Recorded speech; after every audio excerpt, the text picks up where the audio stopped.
Hey YouTubers, it's Marie again. I am coming to you because I promised you guys yesterday. I'm so sorry about that. I promised you guys yesterday that I will give you what's the word for it? That I would give you not as in-depth detail about when I first started and where I am now. Like all the things that I went through to get to where I am. Well, first and foremost, today is the first day that I didn't do my birth control, so I am waiting on my menses. Isn't that fun? But when I first I'm not independent. I went through an agency. I really wish I would have met my IPs outside of the agency. I would have saved them a whole lot more money than what they had to spend. But besides the point, I first got in contact with the agency at the beginning of April. I was kind of browsing on Facebook and I was like, oh, it was on one of my suggestions. And I was like, oh my gosh, I have been talking about doing this for so long. And so I did the little small questionnaire. And after I did the little small questionnaire, a couple of days passed by, and I was like, okay, I don't have any contact. They said they were going to contact me. And so I contacted them myself, and they were like, hey, I was just about to call you. And I was like, great. And she was like, so one of the individuals at the agency were like, hey, so what's your, what are you wanting to do? And I was like, yeah, I'm ready to start. And so with starting, before you can even start, you go through a lot of interviews with the agency, different people within the agency, and I appreciate that because sometimes when you're doing it independently, you don't get to have all of this screening with yourself and also with the intended parents or intended parent or, and if it's two fathers, two mothers, you just don't. It's more that goes along the lines when you're doing it with an agency compared to independent. I'm not saying no to independent. That's not what I'm saying at all. I'm just saying that I'm happy that the first time I became a surrogate, I did it through an agency because now I know if I'm wanting to do it independently, I have equipped my mind with the knowledge on what it is that's needed of me and what it is that's needed of the intended parents and how to make everything mesh. So I'm glad that I did it for the first time through an agency. So basically, I went through 3 stages of interviews. First is your first initial contact, and I don't mean like a little 15-20 minutes. I mean like an hour, like scheduling time and date. That's how it was. So the first individual, first you have to fill out all of this paperwork. You have to sign out release for your medical history. You have to give them all of the accurate information. Every place you've had your baby, every doctor, they have to know about abortions, miscarriages, sexually transmitted diseases. They need to know all of this, and they're wanting to know all of this because they need your medical records. And so after doing that, I think with mine, they don't want a BMI over 33. And they're not saying they don't want a BMI over 33 to have a negative effect or try to kind of do selective things due to your weight. The reason why they're wanting no more than 33 BMI is because women who tend to have more than 33 BMI are susceptible to gestational diabetes and complications later on in their pregnancy. So they want to make this as easy on both parties. So don't ever think they're just, being rude or singling out. I mean, I understand it's one thing when you're carrying your child because you feel, well endowed that you're capable of doing it. But we also have to take into the idea that these are doctors and they deal with this on a day-to-day basis, so they see more candidates that have over 33 BMI being the individuals that have gestational diabetes. I'm not saying women under 33 don't have gestational diabetes, but they say they're more prone on 33 BMI and above. So don't ever think someone's doing it because they're just being mean about your weight. They're concerned about certain medical factors. And so once I gave them all of my information as far as my doctor, they had to also have my insurance information because they want to know if your insurance is able to cover it. Because some insurances have exclusions that we may not know about, and that's what's in that detailed booklet. That's like can range from 60 plus pages of all the do's and don'ts and yes and no's. And so after, giving them that information, I also did my first screening. I'm on the phone for probably like an hour or two. After the first individual said, yes, let's go ahead with this, I got with the second individual. Once I got with the second individual, I did an interview. This interview, once again, was 2 hours. I mean, after they interview with me, they even interview my husband. They have to know everyone who's in the house. They have to have a picture of everyone in the house. If anybody's over the age of 18, they do a criminal background check. They do background checks on everyone in the home. This means a lot because this is a life that they're trusting you into carrying. So they do a criminal background check. They do the whole nine. And when I tell you, like, they're on it, they are on it. You can't be on any government assistance. And they're not saying no to people with government assistance because they're being mean or feel, quote unquote, that you don't make enough. What it is the reason why they don't do individuals with government assistance, because if the government sees that you're making this much of revenue, that can cancel out the items that you have. Like, say you have SNAP, aka food stamp. If the government sees that, oh, she's getting blah blah blah amount of money a month and she's not telling us about this, I'm cutting off her SNAP benefits, I'm cutting off their Medicaid. So it's a lot that comes into play, and that's not something they want to risk. They don't want to risk your benefits that you're receiving from the government. So once again, they're not singling you out. They're looking for the better interest of what's going on for your family at that moment. And so with that being said, I went through everything as far as the background check. My husband went through a background check. We sent them pictures of everybody in the house, me, my husband, my kids, and they also tell you to make sure these pictures are very, very nice. You guys are glamorous and shining, and you're pretty, and you're smiling, because these are the pictures that are going to go to your potential intended parents' IPs.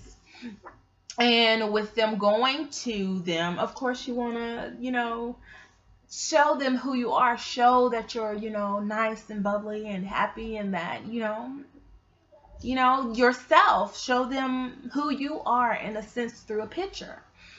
And you write a little biography about yourself that you'll send to the intended parents. And it's just, it's a lot. And then after my second interview, I had to go through a third interview. Before that third interview, I had to take my MMPI-2 test, and that's a psychological test, a crazy test. And they ask, when you're doing the psychological test, you are on like a Skype, in a sense, like a Skype chat with an actual licensed psychologist. And while you're taking this test, she's watching you the whole time you take this test. And before you take this test, you have to have your driver's license, and you have to put your driver's license up to the camera to make so this individual that's the psychologist can verify that you are who you say you are, and this is the individual that is taking the test, that's supposed to take the test.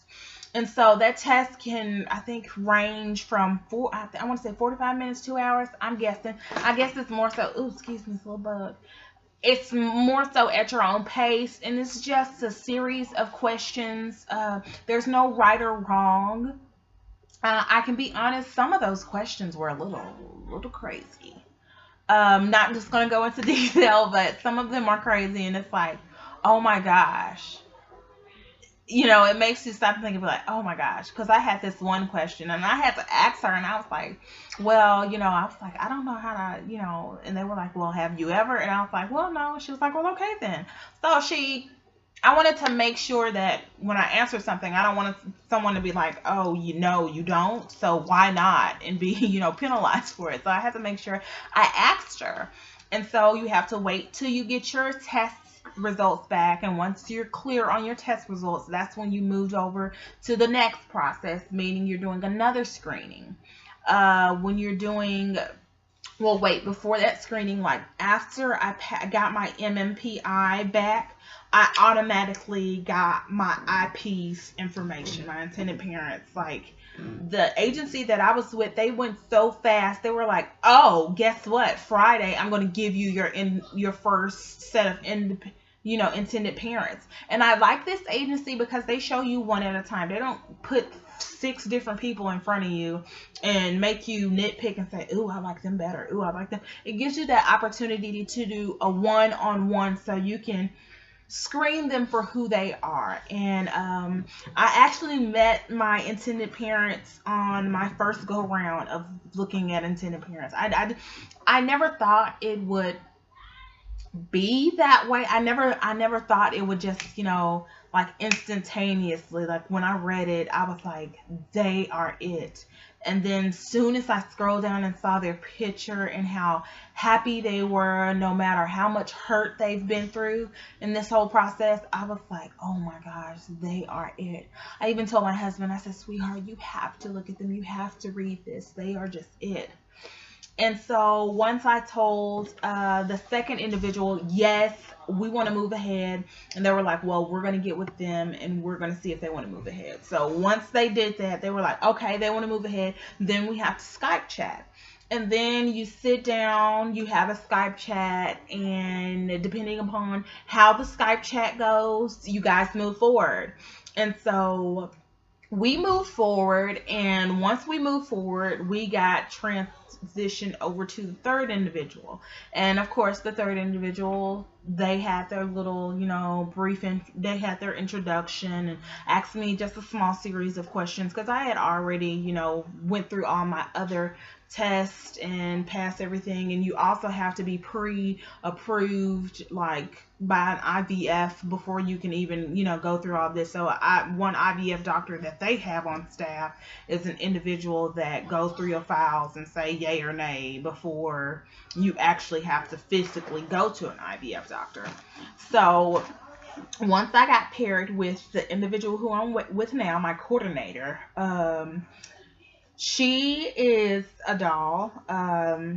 She's nice. She works really hard, and I understand they can get really busy because this type of thing is a very tedious task. Excuse me for all the noise in the background if you hear any kids screaming.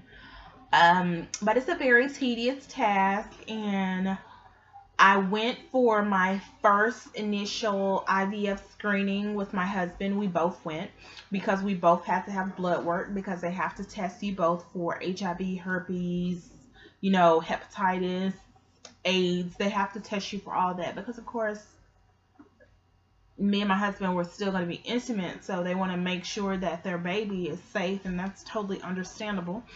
So we did our screening.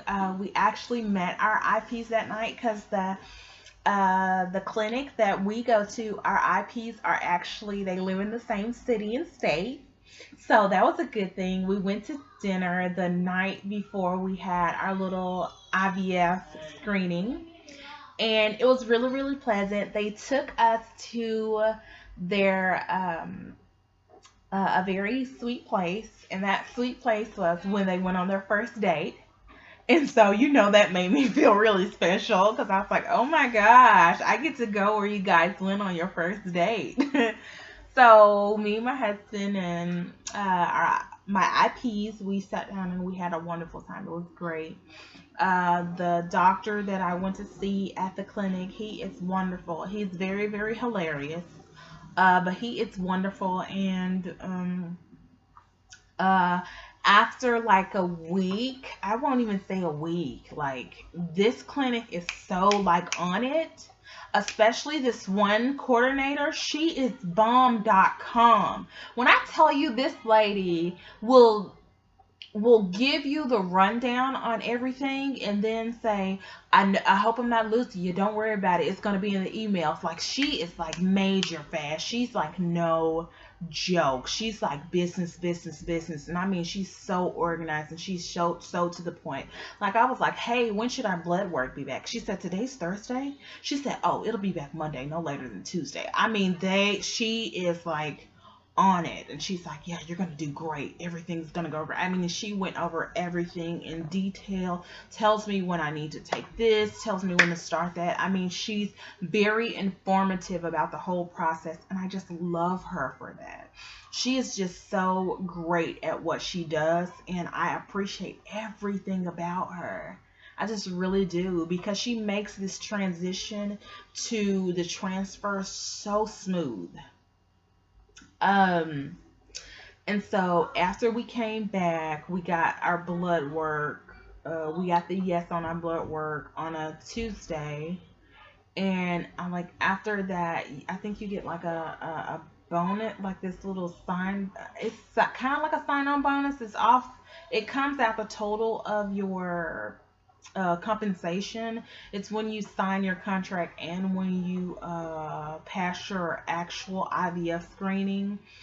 Um, and then once we got there and they approved it, then my our clinic was waiting on our completed contract, so they couldn't complete anything without the contract. So once we got the contracts, that's automatically, same lady from the clinic, she said, okay, I got the information for the contracts. We're going to set up the transfer date for September 19th. And then she starts telling me everything. She said, I'm hoping I'm not losing you. I'm going to send everything once again in an email. I'm going to get it to you. And she got it to me. She got it done. And so then I've been on my Lupron shots for probably like, it's almost a week. I'm close to a week. Probably in like 2 more days. I'm close to a week. And so I've been doing my Lupron shots, and like I said, I'm waiting on my menses. So that's kind of everything that I went through from April all the way till until now. So just saying all of those things, this has actually for me went really, really fast. I wasn't expecting to, get pregnant till maybe the end of this year, like December, November, December, January. I wasn't thinking that it was going to go as fast as it did. Am I afraid? No, I'm not afraid. I am just nervous because this is a big responsibility. This is something that I'm about to, give a life to someone who has, have been having so many, disappointing trials in their life in reference to this. So to be the one that gives them that opportunity, it's just amazing. It's just so amazing. Like, so many people ask me like, oh my gosh, how could you do this? Like, you're so strong. And like my Facebook friends, they're like, oh my gosh, I love you for this. You're so great. And I'm like in these groups, like surrogate groups on Facebook, and it's so awesome to be in these groups. You get to see so many different surrogates. They're talking about their transfer date. They're talking about their their pregnancy tests, their HCG levels. I mean, it's phenomenal. And like, I know this makes me crazy, but I'm hoping for twins. Like, my IPs are like betting with each other. They're like real deal, like betting with each other. The ID, he's like, no, it's gonna be twins. She has too many kids for them not to stick. And then the IM's like, no, it'll be one. So they're like going back and forth. They're like placing bets. But basically that is from April all the way until now, and I am going to connect with you guys once a week. So I'll give you guys probably like every Friday, I'll do an update or something like that towards the end of the week, so I can keep you guys updated. I really want to keep you guys updated. I really want to inform you all about the goodness about being a about being a surrogate, like the up to date, like what's going on now in 2014, because we're not getting those vlogs. I told you last time that the newest vlog I seen was like 2012.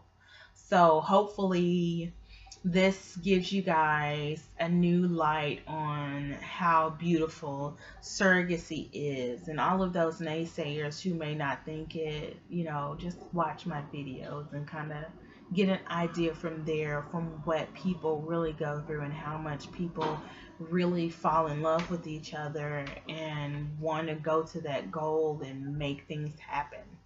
So I'll talk to you guys another time, and I want all you guys to, who's out there thinking about, being a surrogate, to just keep watching, and you'll get an idea, or just contact an agency and get some information, like some packets, and see, what's the gist of it all. But I'll talk to you guys later. Bye.